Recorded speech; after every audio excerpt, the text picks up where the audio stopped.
Bonjour, c'est Maude d'enpleinesanté.com. Bienvenue. On est parti aujourd'hui à la rencontre d'une hypnothérapeute pour bien comprendre ce que c'est que l'hypnose. Alors, c'est quelque chose aujourd'hui d'extrêmement courant, d'extrêmement répandu, mais c'est quand même important pour vous de comprendre exactement ce que c'est, comment ça marche, pourquoi ça marche et pourquoi ça ne marche pas d'ailleurs chez certaines personnes.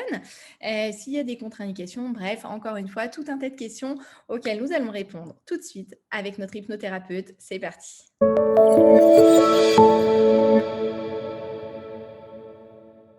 Alors, bonjour Madame Pouzel. Bienvenue, Bonjour. bienvenue aujourd'hui dans cette vidéo pour discuter un petit peu d'hypnose, parce que je pense, alors c'est quelque chose qui est extrêmement courant aujourd'hui, hein, l'hypnose c'est très répandu maintenant, c'est pas quelque chose de nouveau, mais je pense que c'est important d'expliquer aux gens un petit peu ce que c'est exactement l'hypnose, de comprendre pourquoi ça marche, comment ça marche, et puis peut-être parce qu'il y a certaines personnes qui n'ont pas encore fait le pas d'aller voir un hypnothérapeute, et c'est peut-être important de comprendre un peu mieux avant comment ça marche et pourquoi ça marche pour leur permettre de venir consulter un hypnothérapeute. Alors, qu'est-ce que c'est que l'hypnose? Alors, la première chose, c'est que l'hypnose est entourée de croyances, notamment véhiculées par l'image qu'on en a dans l'hypnose spectacle, qui véhicule une idée de perte de contrôle, de sommeil, De de perte manipulation aussi. Mhm. de manipulation. Alors, évidemment, tout ça ne sont que des croyances. En réalité, l'hypnose est un état naturel de notre cerveau. État naturel de notre cerveau qui se manifeste dans les moments où nous sommes dans la lune, nous sommes un peu dissociés, absorbés par une image, un paysage. Donc, c'est un état de dissociation qui se manifeste également lorsque nous, fatigués par le travail de la journée, nous allons nous coucher et que quand on éteint la lampe de chevet au bon moment, en fait, nous restons environ 15 à 20 minutes dans cet état avant de nous endormir. Même chose D'accord. quand le réveil sonne et qu'on prend un petit sas de décompression pour atterrir. Donc D'accord. cet Donc, état c'est est un un état état, pardon, je vous coupe. Donc, c'est un état qu'on connaît tous, en fait, qu'on a tous de base. douce et qui de plus est vital à notre cerveau puisque c'est un état qui permet à notre cerveau de récupérer pour rattaquer des phases de travail. Voilà. D'accord. OK. OK, donc c'est un état qu'on connaît déjà, donc c'est plutôt une bonne nouvelle. Donc, il n'y a rien de magique, en fait, déjà dans l'hypnose. Ça, Il c'est n'y a quelque rien chose de magique. d'important, d'important. Le cerveau humain est magique. On sait qu'on en utilise une part très infime des possibilités de Oui. notre cerveau. Et en fait, cet état hypnotique permet d'en utiliser, on va dire, quelques pourcentages de plus, qui, somme toute, ne sont pas négligeables parce qu'ils permettent de gérer, par exemple, de gérer la douleur. On sait que la douleur a une grande dimension Oui. émotionnelle, indépendamment de la sensation physique. Je crois que selon l'OMS, c'est 5% de douleur, donc de sensation physique, et 95% d'émotionnel, donc de souffrance. Ah oui, donc Autrement dit, pas mal. que la douleur de faire ou ce qu'elle oblige à faire.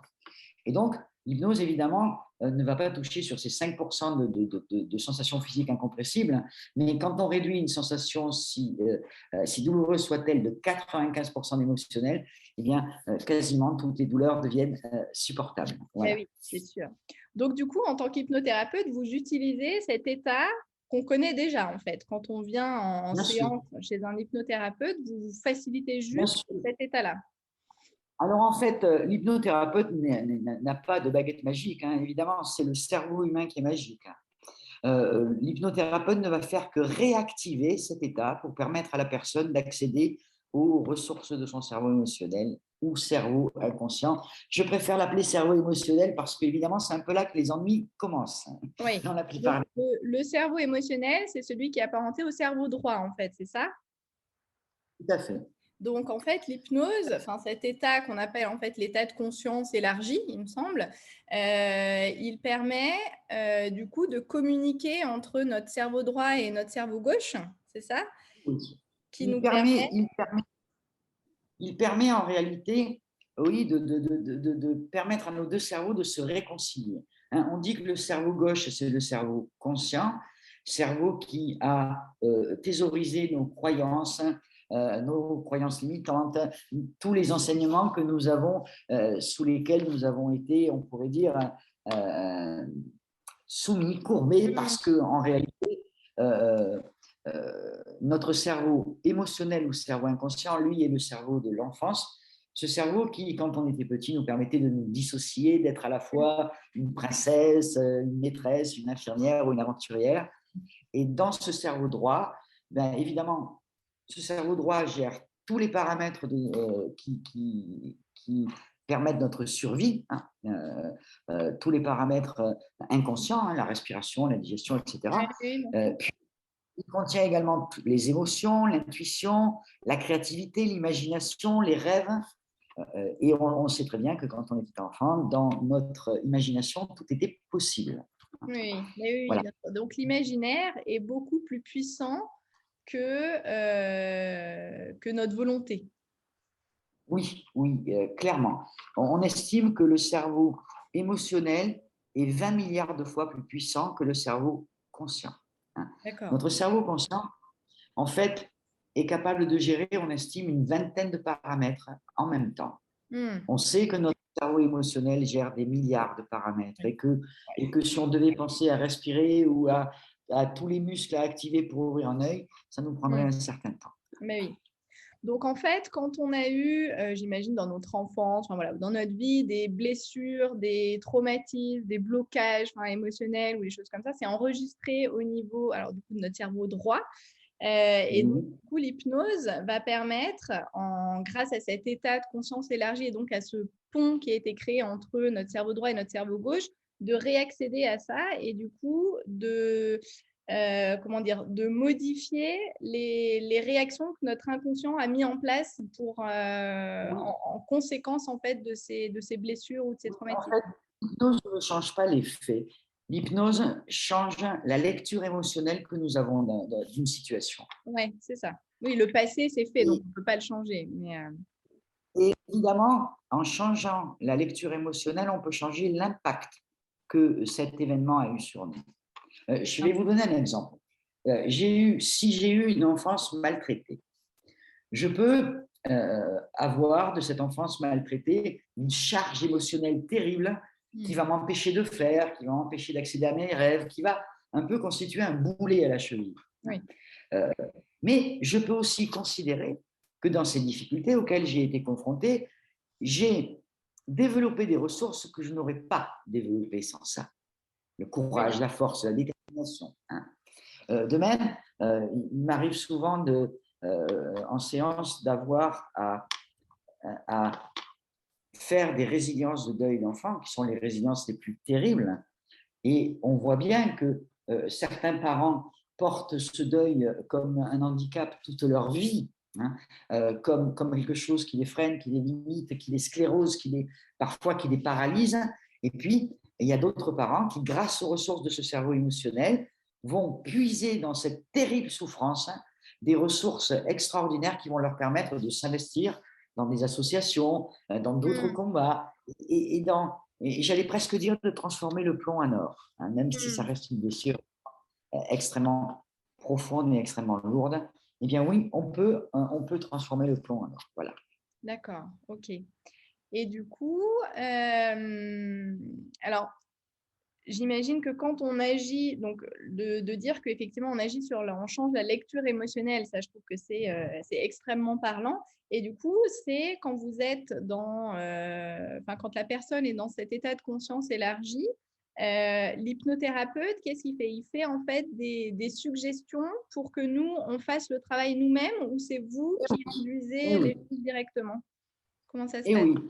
Alors, en hypnose, on ne peut pas faire de suggestion directe parce que votre cerveau inconscient est celui qui est garant de votre survie. Il ne prendra donc, il n'acceptera que les suggestions qui correspondent à sa déontologie, à ses valeurs, à sa religion, euh, à ses croyances profondes, enfin à sa nature profonde. Et donc, si un hypnothérapeute faisait une suggestion inadaptée à un problème, eh bien, immédiatement, l'inconscient de la personne le rejetterait. Donc, D'accord. en réalité, l'hypnothérapeute va faire des suggestions et l'inconscient va puiser dans ces suggestions celles qui vont pouvoir lui être utiles ou favorables. D'accord, donc vous en Et, faites plusieurs, vous essayez plusieurs choses en fait. en fait, en fait, on fait des suggestions, je pourrais dire, large spectre. Ouais, Et l'inconscient va se servir ben, il va trouver dans ces suggestions des petites choses qui vont lui permettre de modifier la lecture émotionnelle d'un trauma, par exemple. Alors, d'accord. souvent, moi, j'utilise beaucoup l'hypnose métaphorique, hein. Euh, Quelquefois, dans les gens qui sont un peu plus dans le contrôle, on utilise des suggestions plus directes et un peu plus directives, hein. Mais moi, je préfère, j'allais presque dire, je préfère la méthode douce, hein. Je préfère laisser l'imaginaire détricoter un petit peu Oui. les nœuds qui émotionnellement constituent des blocages. Voilà. Oui, et du coup, c'est pour ça qu'on utilise des métaphores, parce que comme c'est imaginaire, c'est quelque chose qui marche sur notre cerveau imaginaire, sur notre cerveau droit, du coup. C'est le langage Bien qui sûr. comprend, du coup. Hmm. Ben, le cerveau, on estime que le cerveau émotionnel a moins de 6 ans. Et vous savez comme moi l'utilité des contes qui ont bercé notre enfance euh, pour comment dire, endiguer certaines peurs ou certaines terreurs nocturnes. Eh bien, c'est la même chose, hein. C'est la même chose.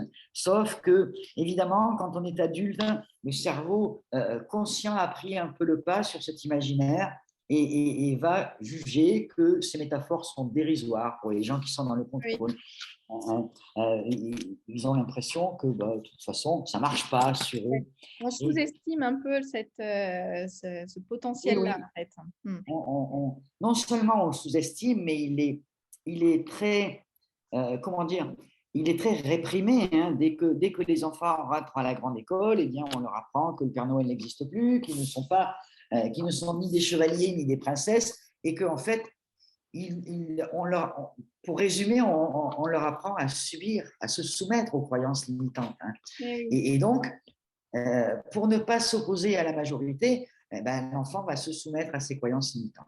Eh oui, on enlève en fait malheureusement tout un potentiel Bien sûr, énorme même potentiel thérapeutique énorme pour notre cerveau et pour bien nous.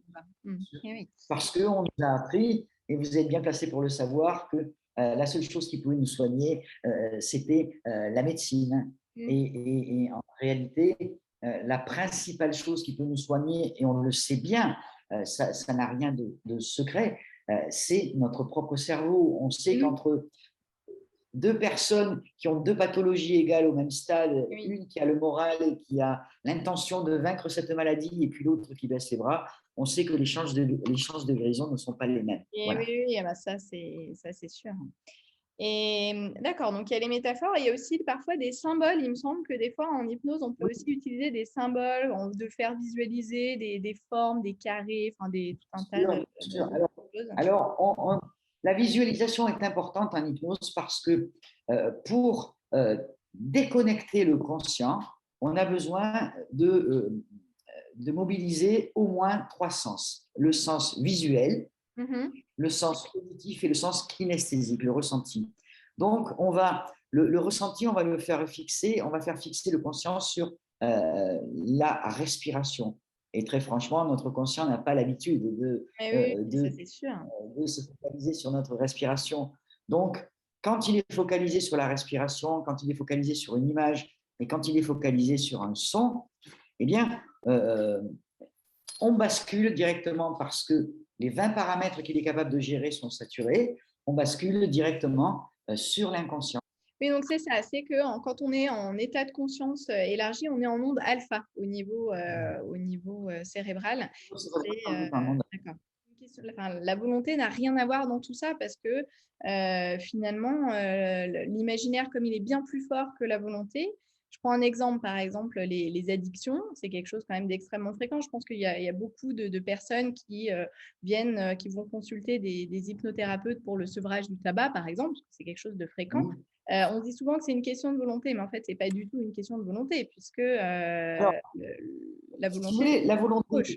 gérée la volonté gérée par le cerveau conscient, c'est 20 paramètres mis en œuvre. Le cerveau inconscient est capable d'en mettre à peu près une vingtaine de milliards en œuvre en même temps, H24. Et le moteur du cerveau émotionnel et du cerveau inconscient, c'est l'envie. Et vous savez comme moi que rien n'est plus puissant que l'envie, que tout ce que nous faisons avec envie, nous le réalisons rapidement, très Hmm. efficacement. beaucoup de plaisir. Hein. Et la volonté ne peut rien contre l'envie. Oui. Parce que la volonté, elle est dans la lutte, elle est dans la contrainte. Et on ne fait jamais aussi bien ce qu'on fait par contrainte ou par obligation que ce qu'on fait par envie. Hmm. D'accord. Donc, potentiellement, enfin, c'est pas potentiellement, mais l'hypnose marche chez tout le monde. Elle peut marcher chez tout le monde. Oui, oui. Ah, alors, ce qui va être différent selon le degré de lâcher prise ou le degré de contrôle, c'est le temps que le cerveau va mettre pour lâcher les croyances. Les D'accord. patients qui sont un peu dans le contrôle passent la première séance chez moi tout à fait ready, dans une attention exacerbée de tous les instants. Ils veulent tout comprendre, tout contrôler. Et du coup, il faut 2, 3 séances pour que l'alliance thérapeutique se crée et qu'à un moment, le cerveau émotionnel décide de lâcher, que le cerveau conscient décide de me faire confiance et de Oui. se faire confiance Oui. pour arriver à cet état. Mais c'est le seul facteur, c'est le temps. Entre quelqu'un qui a déjà connu cet état via la méditation, via le Oui, yoga oui, et très dans le contrôle, ça eh va plus bien, vite. voilà, ça va beaucoup plus vite parce que, alors après, ce qui est très curieux, c'est qu'une fois que le cerveau émotionnel a expérimenté cet état, eh bien là, voilà, c'est juste magique parce que euh, même même même les patients les plus rationnels, eh bien, quand leur cerveau a expérimenté cet état de lâcher prise et qui est extrêmement confortable et extrêmement récupérateur, eh bien après, il est beaucoup plus facile de le Oui, réactiver. oui. Voilà. D'accord. Donc, le seul facteur, effectivement, c'est le temps. Parce que par expérience, c'est vrai qu'il y a quand même pas mal, enfin, pas mal de gens, je ne sais pas en proportion, mais il y a des gens qui ressortent et qui disent non, mais moi, l'hypnose, ça n'a pas marché du tout sur moi. Par exemple, je reprends le sevrage tabagique. Il y a des personnes qui sortent et chez qui ça marche tout de suite, instantanément, et pour d'autres personnes, ça ne marche pas du tout. Donc, il y en a qui disent non, mais chez moi, ça n'a pas marché. Mais en fait, c'est juste qu'il fallait persévérer un petit peu plus parce que potentiellement, Bien ça sûr, allait forcément marcher à un moment donné, en fait. bien D'accord. sûr. Ok. Et si ça ne marchait pas, c'est aussi peut-être qu'il y a des bénéfices secondaires à ce sevrage. Par exemple, quand je fais des sevrages, je fais d'abord une longue anamnèse pour savoir quel est le contexte de ce choix. Mhm. Hein, et parce qu'il faut savoir qu'une addiction, c'est un peu une béquille. Hein, et si on enlève une béquille Oui. sur une jambe qui n'est pas consolidée, on peut Bim, faire ça plus de s'effondre.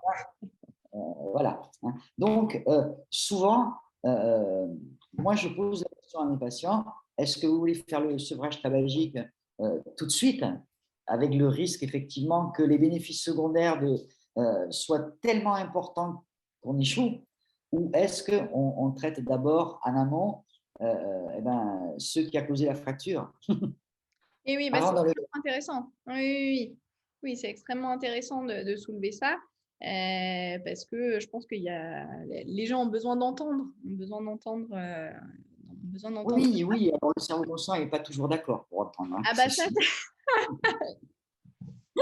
ah bah ça c'est sûr.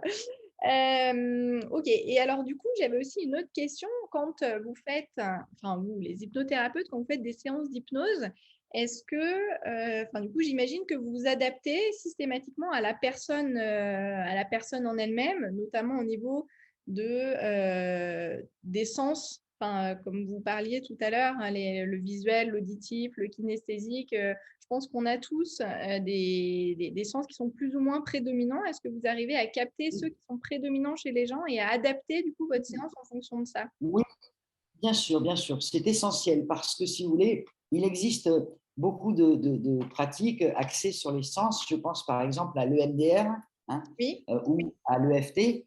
Et l'EMDR est très adapté au visuel, l'EFT est très adapté au kinesthésique. Hein, mais si vous faites de l'EMDR à quelqu'un qui est auditif, il y a peu de chances hein, qu'on ça marche. obtienne d'excellents résultats. Hein. Donc, évidemment qu'il est essentiel de capter les sens prédominants d'un patient parce que ça permet de parler son langage. Hein. Oui, oui. Un, un, visuel va intégrer en visuel, c'est-à-dire que souvent j'ai un langage très métaphorique pour les visuels. Pour les kinesthésiques, eh bien, je vais plutôt employer des termes comme ressentir, quelles ont été vos émotions, quelles ont été vos impressions. Hein. Pour un visuel, je dirais plutôt que voyez-vous, quelles sont les couleurs dominantes. Oui, oui, oui, vous adaptez forcément en fonction des canaux de chacun. C'est effectivement fondamental et du coup, ça peut être un des facteurs aussi peut-être d'échec chez certaines personnes. C'est-à-dire que peut-être l'hypnothérapeute, parce que bon, dans les hypnothérapeutes, il y a de tout, hein. Il y a des personnes qui se sont formées pendant longtemps et des personnes qui ont fait 2 week-ends d'hypnose. Donc forcément, les expériences et les capacités ne sont pas forcément les mêmes. Et je me dis que des fois, il y a peut-être des personnes qui utilisent exactement les mêmes séances d'hypnose sans s'adapter à la personne. Et du coup, chez certaines personnes, ça marche et chez d'autres, ça ne marche pas. Alors, moi, je crois d'une façon générale que les métaphores toutes faites, il y en existe pléthore en vente à 10 Et oui, euros dans diverses académies. Mais ça ne peut pas fonctionner parce que pour une même demande, il y a 150 histoires différentes. Par et exemple, oui.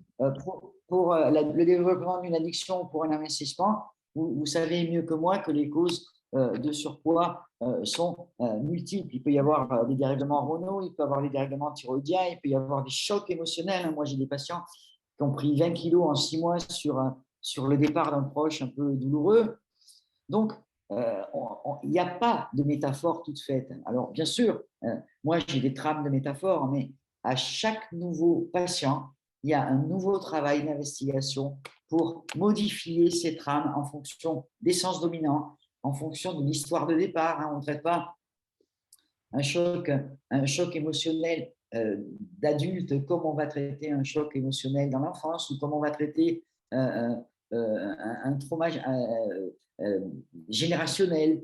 Hein. Donc, c'est vraiment du sur-mesure. C'est pourquoi, hélas, oui, l'hypnose n'est pas une profession réglementée et c'est pourquoi, quelquefois, eh bien, les gens ont une fausse idée de l'hypnose. Voilà, ça leur donne une très mauvaise image de la pratique. Mais en réalité, il faut s'assurer qu'à minima, qu'on va voir quelqu'un qui tient un peu la route, parce qu'en plus, il y a très peu de contre-indications à l'hypnose, mais il y a par exemple les dédoublements de personnalité ou les états schizophréniques qui sont un peu une contre-indication à l'hypnose, parce que si on décide de dissocier Bah oui. quelqu'un qui déjà, on peut lui faire beaucoup plus de mal que de bien. Ah Et bah oui. malheureusement, les hypnopraticiens, hypnotistes, hypnologues qui fleurissent un peu partout à l'heure actuelle n'ont aucune qualification à définir ou en tout cas à détecter un trouble schizophrénique et ils prennent des risques à dissocier les gens qui le Eh ben, sont déjà. Voilà. oui, donc c'est en fait c'est la seule contre-indication de l'hypnose. Est-ce qu'il n'y a pas d'autre il y a pas d'autre chose? Non, il n'y a pas de contre-indication courante à l'hypnose. Non. D'accord. Et du coup, pour les patients qui sont... Pardon? La seule indication serait les freins du Oui, conscient qui ne veulent pas aller voir là où ça fait mal. ouais, c'est ça. Et du coup, donc quand il y a quelqu'un qui vient vous voir, vous arrivez par l'interrogatoire à détecter si potentiellement il a un syndrome dissociatif qui est sous-jacent, ou alors est-ce que vous lui posez directement la question s'il a une maladie particulière au niveau psychiatrique, par Oui, exemple? oui. Généralement, dans la première anamnèse, je pose la question pour savoir si effectivement il y a des antécédents ou s'il y a un trouble particulier. D'accord, ok. Et même chez quelqu'un qui a une schizophrénie, qui est traité, équilibré, etc., c'est pareil, on n'y va pas, quoi. Moi, j'y vais pas. D'accord. Voilà. Non, non, mais c'est bien Moi, de le savoir parce que, j'ai fait ce choix-là, j'y vais pas, ouais, par précaution. par précaution. Ouais, ok. Je suppose qu'on pourrait envisager des trans très légères, Oui, oui, mais j'estime que c'est pas mon métier. Voilà. oui, oui, oui, oui, non, mais c'est très bien. Ok. Et est-ce qu'il y a différents types d'hypnose? Oui, bien sûr. Alors, l'hypnose est une pratique ancestrale. Hein. On estime que déjà Platon faisait de l'hypnose. Hein. Oui, Donc, oui, oui. il y a eu au cours des, des, des, des- des siècles différentes pratiques, hein. Donc, il y a ce qu'on appelle l'hypnose traditionnelle ou semi-traditionnelle avec des suggestions très directes et un peu plus directives.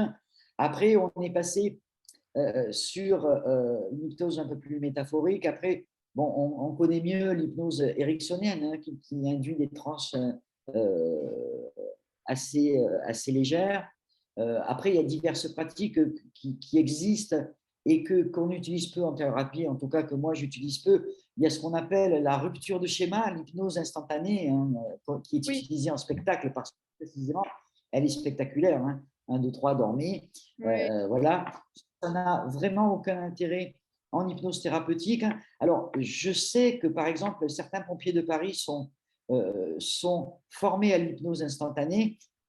Par exemple, dans le cas d'un accident de voiture, quand un patient est très agité pour l'intuber ou pour l'immobiliser, d'accord. on utilise la rupture de schéma, ce qu'on appelle en hypnose la rupture de pattern, une hypnose instantanée, pour immédiatement mettre le patient dans un état cataleptique qui fait que ça l'immobilise directement et que du coup, D'accord. on peut le découvrir plus facilement. Mais ce n'est pas des pratiques Oui, qu'on c'est peu utilise utilisé, ouais. D'accord.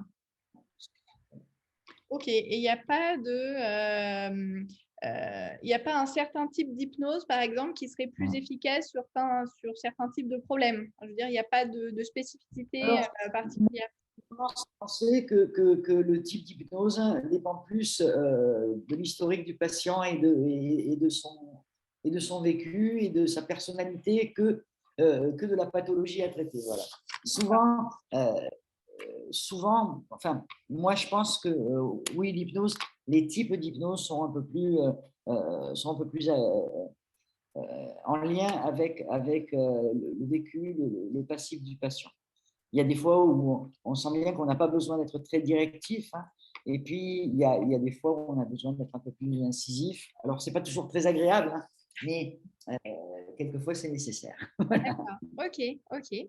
Et du coup, ça se fait à tout âge. Donc, vous faites de l'hypnose chez les enfants jusqu'à, voilà, même Oui, chez, bien sûr. évidemment, les Alors, personnes âgées. chez les enfants, il faut quand même.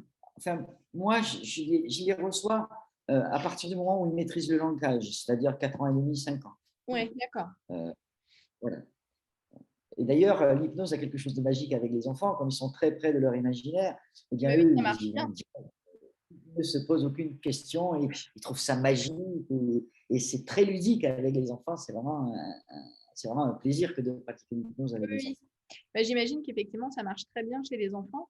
Mais chez les plus petits, chez ceux qui n'ont pas effectivement le langage développé pour exprimer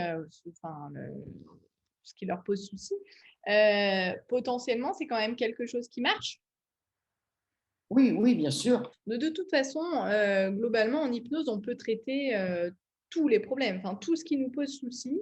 On peut avoir recours à l'hypnothérapie pour pouvoir essayer d'y remédier.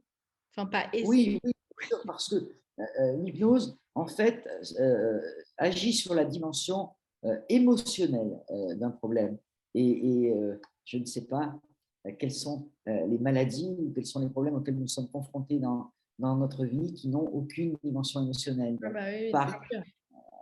par voie de conséquence, tout ce qui a une dimension émotionnelle peut être traité par l'hypnose. Oui, ça Parce c'est que nous sommes c'est déjà chouette. d'émotions. Et oui, non, mais c'est un outil fabuleux, l'hypnose, hein. C'est vrai que c'est quelque chose qui est, alors du coup, qui n'est pas magique, auquel on peut tous avoir recours et qu'on peut même développer nous-mêmes, puisque l'auto-hypnose, c'est quelque chose qu'on peut faire du coup aussi. Oui, bien sûr, bien sûr.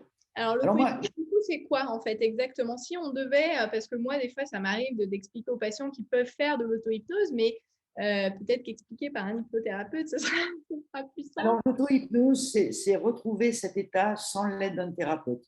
Donc, moi, ce que je conseille toujours, c'est d'avoir au moins fait 1 ou 2 séances en cabinet, Mm. parce que pléthore d'ouvrages proposent d'apprendre l'auto-hypnose en 48 heures. Faux. On ne peut pas, on n'apprend pas à faire du vélo en lisant un bouquin sur le vélo.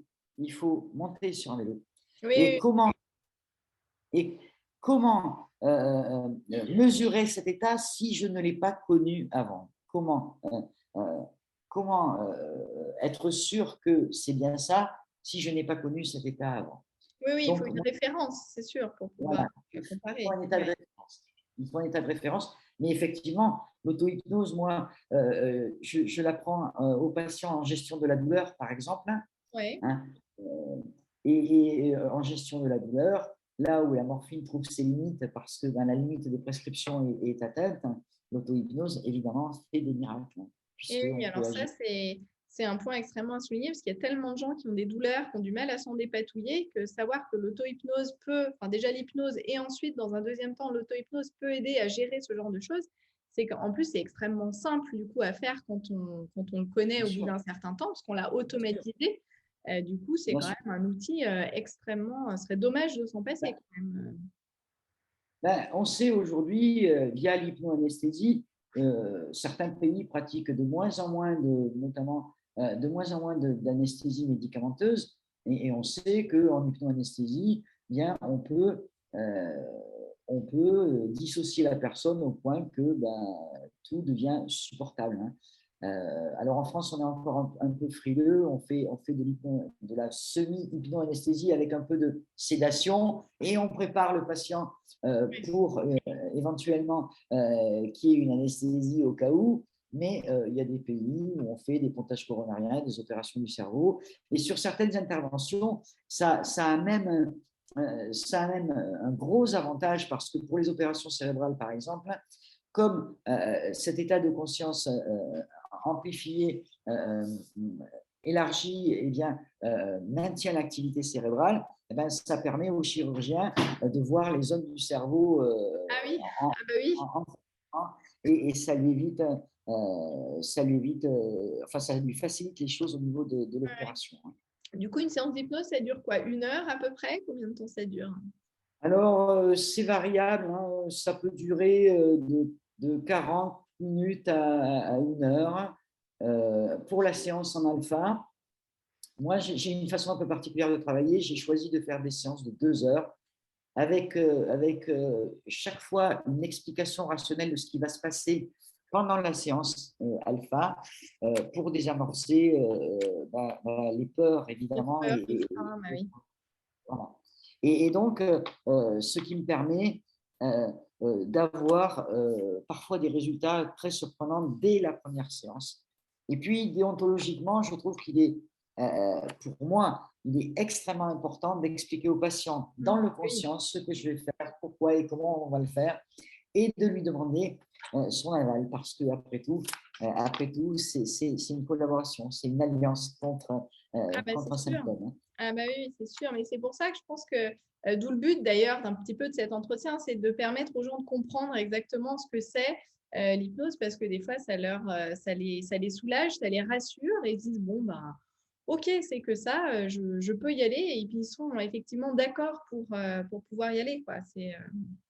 Ok, et du coup, entre deux séances, enfin, il y a un temps minimum entre deux séances pour laisser un petit peu le temps de digérer les choses au cerveau, ou est-ce que c'est plus Alors, du ressenti des gens?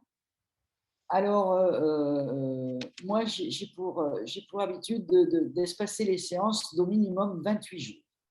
28 jours parce qu'on estime que le cerveau inconscient est capable de changer un comportement en 28 jours, autrement dit, en un cycle lunaire.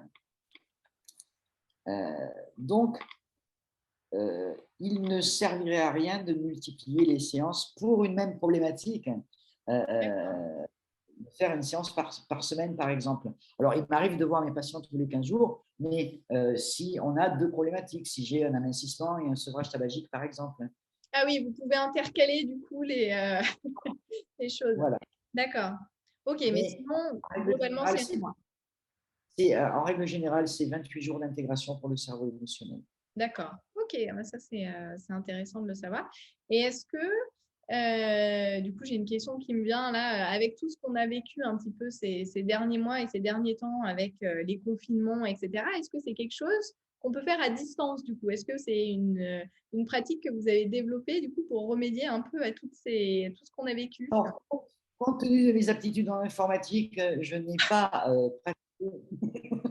pratiqué l'hypnose à distance. Alors, je dis compte tenu de mes compétences informatiques, c'est un peu une boutade, c'est pas totalement faux, mais surtout, j'ai fait ce choix-là parce que je crois que, enfin, en tout cas pour moi, en tant que thérapeute, la présence est essentielle. C'est important. Et, Mm. et alors, j'ai des collègues qui ont fait des séances par Skype, par exemple. J'avoue que j'ai beaucoup soutenu mes patients par téléphone. Il m'est même arrivé de faire 2 séances par téléphone, enfin, avec des D'accord. écouteurs pour le patient, Ok. mais, mais je sais pas ce que je préfère. Voilà. D'accord. Ton C'est quelque chose empathique, de c'est pas ce que... possible, mais que vous ne faites pas du coup. Voilà. Pour conclure, je dirais que il est nécessaire d'avoir confiance en nos immenses ressources, hein, parce qu'elles sont immenses, parce que toutes nos croyances limitantes nous ont fait croire que nous n'avions pas le pouvoir, et nous avons le pouvoir. Vous avez le pouvoir. Ça fait appel à Il faut nos capacités d'auto-guérison, en fait. La bien sûr. meilleure personne qui peut faire quelque chose, c'est nous-mêmes, en fait. La personne la plus légitime et la plus Mm. compétente pour résoudre nos problèmes, c'est nous-mêmes, hein. Et pour moi, il est essentiel d'avoir confiance en nos ressources, hein. Parce que, évidemment, vous savez aussi bien que moi que tout ce qu'on fait avec confiance, hein, bizarrement, on le réussit, hein. Et que quand on doute un peu de nos capacités, ben, ça devient plus compliqué. Donc, Ouais, ayez confiance en vos immenses ressources, hein, et puis euh, allez chercher un peu au tréfonds de vous toutes les belles qualités que vos vies, faciles ou pas, ont fait émerger de vous. Voilà. Et ouais, vous pouvez... super. Et ben, on va rester sur ces bonnes paroles pour terminer cet entretien. Merci beaucoup, en tout cas, Madame Pouzol, pour avoir répondu à toutes ces questions et puis pour avoir levé tous les secrets sur l'hypnose. Comme ça, les gens vont pouvoir quand même consulter un petit peu plus, j'espère, et utiliser ce potentiel qu'on a en nous qui est extraordinaire, comme vous l'avez dit. Merci.